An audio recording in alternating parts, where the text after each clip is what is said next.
इस क्वेश्चन में इन्वेस्टमेंट से मिलने वाले रिटर्न के रिलेटेड 3 स्टेटमेंट्स आपको दिए गए हैं। आपको ये बताना है कि कौन सी स्टेटमेंट सही है, कौन सी गलत और कौन सी स्टेटमेंट को एक्सप्लेन करती है। स्टेटमेंट फर्स्ट आपसे कहती है कि जनरली स्टॉक होल्डर्स के कंपैरिजन में बॉन्ड होल्डर्स की इन्वेस्टमेंट कम रिस्की होती है, यानी रिटर्न्स के पॉइंट ऑफ व्यू से बॉन्ड होल्डर्स को रिलेटिवली सेफर माना जाता है। Statement second, bond holders company की लेंडर्स होती हैं, वो कंपनी को पैसा उधार में देती हैं, जबकि स्टॉक होल्डर्स कंपनी के शेयर्स बाय करती हैं और इसलिए वो कंपनी के ऑनर्स होते हैं। What do you think?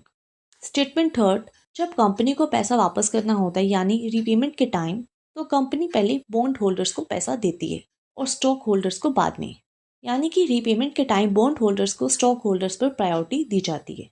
4 options दिए गए हैं, आपको बताना है कौन सी ठीक है। पहली ऑप्शन में बताया गया है statement second and statement third correct है और दोनों ही स्टेटमेंट फर्स्ट को एक्सप्लेन करती है। B statement first and statement second correct है एंड स्टेटमेंट फर्स्ट एक्सप्लेन करती है स्टेटमेंट सेकेंड को। C statement second and statement third दोनों में से एक करेक्ट है और जो करेक्ट स्टेटमेंट है वो एक्सप्लेन करती है स्टेटमेंट फर्स्ट को।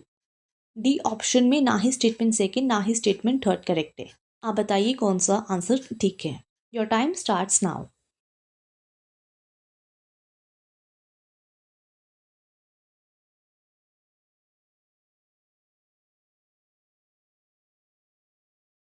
Right answer A, statement second और स्टेटमेंट थर्ड आपकी करेक्ट है और दोनों ही एक्सप्लेन करती है स्टेटमेंट फर्स्ट को। अब चलिए एक बार हम अच्छे से डिफरेंस क्लियर कर लेते हैं। मान लीजिए एक कंपनी है, उस बिजनेस को रन करने के लिए उस कंपनी को कैपिटल चाहिए। कंपनी के पास कैपिटल लाने के लिए 2 तरीके हैं। पहला तरीका ये है कि मार्केट से उधार लिया जाए और दूसरा तरीका ये है कि कंपनी अपने शेयर सेल कर दे। सबसे पहले हम पहले तरीके को समझते हैं। मान लीजिए कंपनी अपनी कैपिटल को फुलफिल करने के लिए बॉन्ड्स इशू करती है। इस केस में कंपनी इन्वेस्टर से पैसा उधार लेती है और प्रॉमिस करती है कि एक फिक्स टाइम पीरियड के बाद उसे पैसा वापस करेगी और साथ में फिक्स इंटरेस्ट भी देगी। यहीं से बॉन्ड होल्डर का अब रोल आता है। ये रोल बहुत ही सिंपल है। बॉन्ड होल्डर क्या करता है, कंपनी को पैसा उधार में देता है। इसका मतलब ये है कि वो कंपनी का मालिक नहीं बन रहा, बल्कि एक लेंडर कंसीडर किया जा रहा है उसे, बिल्कुल जैसे बैंक की तरह। इसलिए बॉन्ड होल्डर के पास अब कंपनी का कोई ऑनरशिप राइट नहीं है, ना ही वोटिंग राइट है और ना ही कोई डिसीजन मेकिंग में उसका कोई रोल है।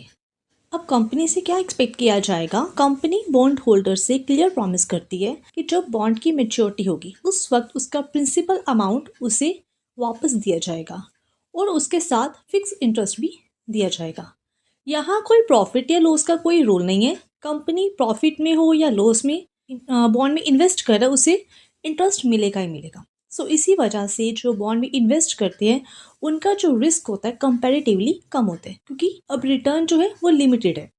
अब एक केस लेते हैं कि मान लीजिए कल को कंपनी बंद हो जाती है, तो क्या होगा?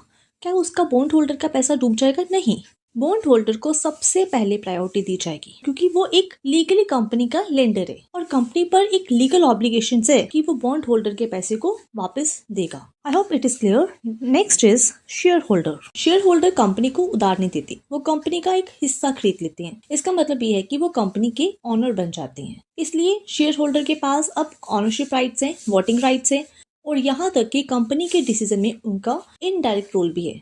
शेयर होल्डर का जो रिटर्न होता है वो फिक्स नहीं होता। अगर कंपनी प्रॉफिट करेगी तो डिविडेंड मिलेगा, अगर कंपनी ग्रो करेगी तो शेयर जो प्राइस बढ़ेगी उस पर जो कैपिटल एप्रिसिएशन आएगा वो उन्हें मिलेगा।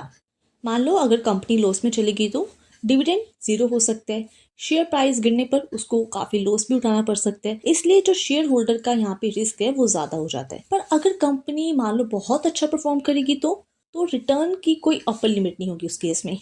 इस केस में शेयर होल्डर का पैसा वापस देना कंपनी की कोई लीगल जिम्मेदारी नहीं है। मान लो अगर कंपनी कल को बैंकक्रप्ट हो जाए तो सबसे लास्ट में शेयर होल्डर को पैसा मिलेगा या हो सकता है ना भी कुछ मिले। थैंक यू सो मच, मिलते हैं नेक्स्ट वीडियो।